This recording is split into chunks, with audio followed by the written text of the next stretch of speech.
रंगवा गुला। बोले बोले के महला रंग डलवाले ना यही से। खोले खोलेंगे महल रंग डलवाले ना यही से।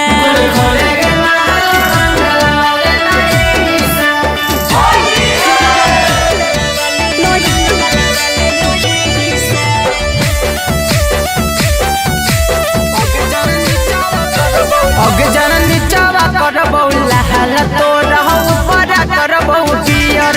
ले ले फगुआ के मजा बोल के हई पी होली डियर। अगी जो बन रंग तो रंग जीतो गहल जो बन रंग तो रंग जीतो गहल। खोले खोलेंगे महल रंग डलवाले ना यही साल।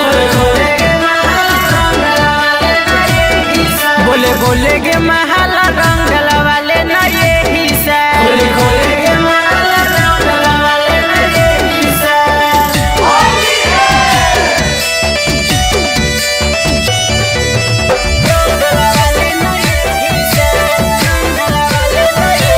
अगे जन दशरथ राजा रंग तो डीजे सोनू बंधनवा।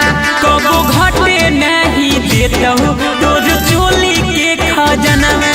अगली है गलाई जवानी के दहल छौड़ी के तेहू बिछाई के जा। खोले खोले के माला रंग डला